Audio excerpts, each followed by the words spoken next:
तमाम चीजों के दाम बढ़ रहे हैं। ये 7,000 रुपया ये मामूली साज है।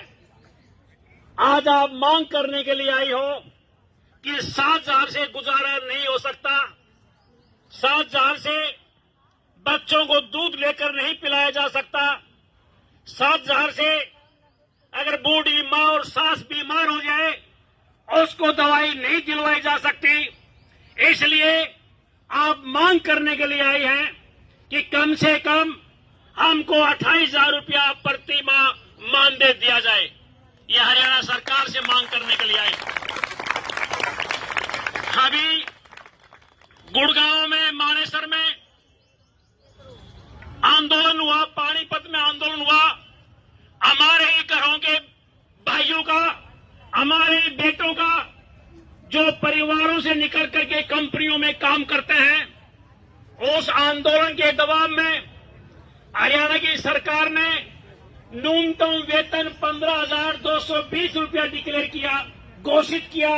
हम सरकार से एक मांग करना चाहते हैं कि ये मिड डे मील, इस प्रदेश की ये बहनें जो सुबह अपने घर से बेलन और चिमटा लेकर जाती हैं, जो मास्टरों की डांट खाती हैं, जो तपती हैं चूल्हा रसोई के आगे, क्या आप भूल गए इस प्रदेश की हजारों मिड डे मील बहनें जो गरीब परिवारों से हैं, हमारी अधिकांश बहनें विधवा हैं।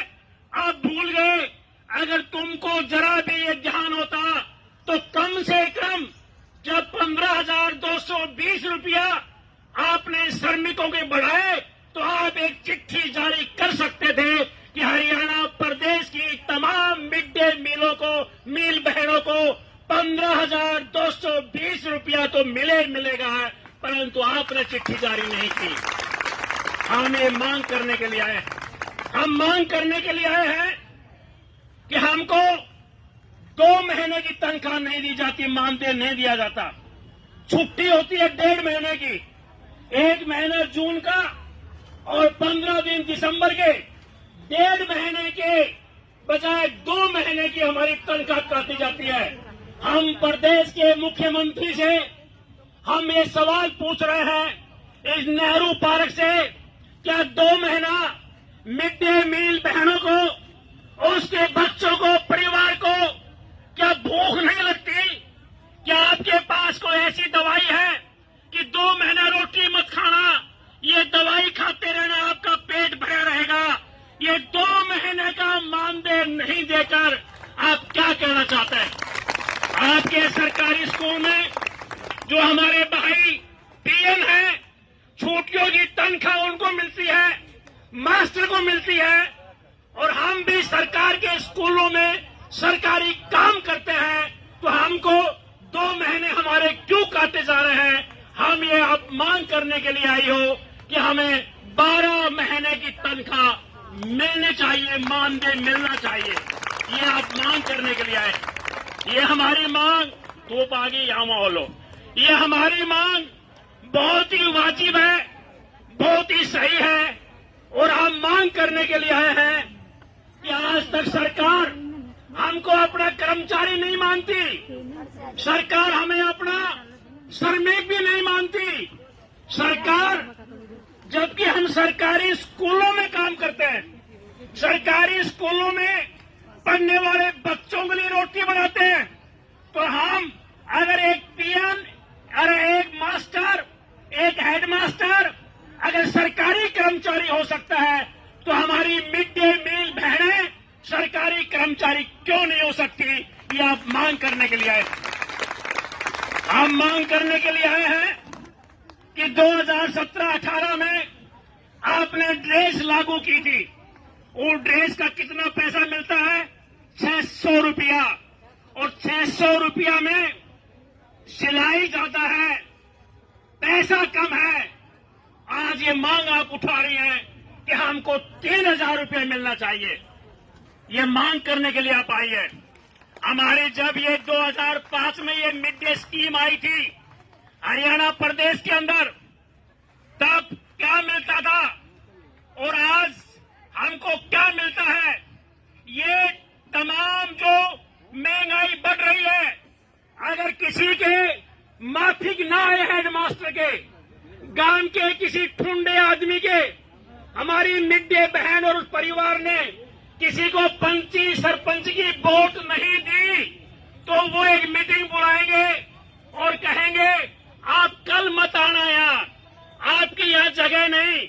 जो 20 साल से जो बहन काम कर रही है उसको बिना किसी नोटिस के, बिना किसी बात के, डेंगा मस्ती करके मनमानी से उसको बाहर का रास्ता दिखा दिया जाता है।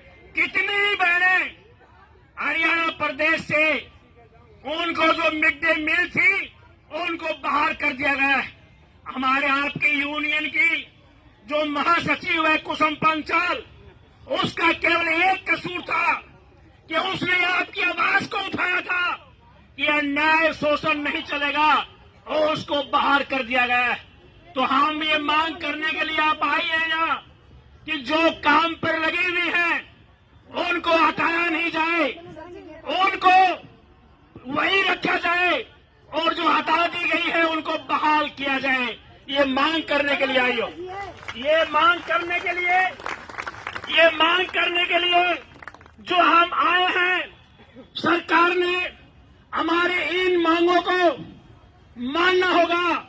हम रिटायरमेंट पर जाते हैं, ये रिटायरमेंट पर जाते हैं, जब वो रिटायर होकर आते हैं कुछ पैसा मिलता है, प्राइवेट कंपनियों में भी मिलता है, प्राइवेट दूसरे महकमों में भी मिलता है। परंतु हमारी बहन जो स्कूल में सुबह चली जाती है, वो कहेगा मम्मी मैं रोटी खाऊंगा, वो हमारी बहन कहेगी बेटा रोटी चंगेरी में रखी है, बासी खा ले शाम की, स्कूल से लेट हो रही हूं, हेडमास्टर डांट पिलाएगा, मुझे बच्चों को खाना देना है। हमारे बच्चे तो सूखी रोटी खाएं और हम स्कूल में ताजा खाना बनाएं, परंतु हमारे साथ विभिन्न तरह के जो भेदभाव किए जा रहे हैं कोई सुनने वाला नहीं है। तो आप जो ये मांग करने के लिए आए, आप जो आवाज उठाने के लिए आए, मैं आपसे एक अपील करता हूं, AIUTUC जो क्रांतिकारी श्रमिक संगठन है वो जी जान से आपके साथ खड़ा हुआ है। आप तमाम जो नेतागण बैठे हैं, आप जानते हैं किस ढंग से यूनियन को खड़ा किया, किस ढंग से यूनियन को सींच रहे हैं। परंतु एक बात को आप ध्यान रखें कि इस देश की सरकार और प्रदेश की सरकार, इसको गरीबों की चिंता नहीं है, इन सरकारों को अमीरों की चिंता है, इस सरकार को पूंजीपतियों की चिंता है। ये गरीबों के हक मारकर पूंजीपतियों के लिए राहत का काम करते हैं। इस सरकार के सामने आंदोलन एकमात्र रास्ता है। जितना आंदोलन तेज होगा उतने ही अपनी मांग को हासिल कर पाएंगे और यह आंदोलन लगातार आंदोलन करने की जरूरत है। अगर सरकार आज ज्ञापन दिया जाएगा, ज्ञापन के बाद हम उम्मीद करेंगे कि प्रदेश का मुख्यमंत्री हमको बुलाए, हमारे ज्ञापन के ऊपर बातचीत करे, हमारी बातों को माने और अगर हमारी ज्ञापन जो आपके बीच में पढ़कर सुनाया जाएगा साथी रामफल के द्वारा, उस ज्ञापन में अगर हमारी मांगे नहीं मानी गई तो आप क्या करोगे? आप आगे आंदोलन करोगे या चुपचाप घर में बैठे रहोगे? इसलिए हमारी तमाम प्रदेश की शोषित पीड़ित जनता ने फैसला लिया है कि आने वाले 25 अक्टूबर को, अभी जून है, जुलाई, अगस्त, सितंबर, अक्टूबर, सरकार के पास बहुत सारा समय है। अगर इन मांगों को नहीं माना गया, आने वाली 25 अक्टूबर को रोहतक के अंदर तमाम शोषित पीड़ित जनता के साथ प्रदेश की मिड डे मील बहनें भी उस महापंचायत में इकट्ठा होकर एक नए आंदोलन की शुरुआत करेंगे। क्या आप 25 को आप इसके लिए तैयार हैं? इसका आप समर्थन करते हैं? आप हाथ खड़ा करके अपना समर्थन दें। इनकलाब जिंदाबाद, इनकलाब जिंदाबाद, AIUTUC जिंदाबाद।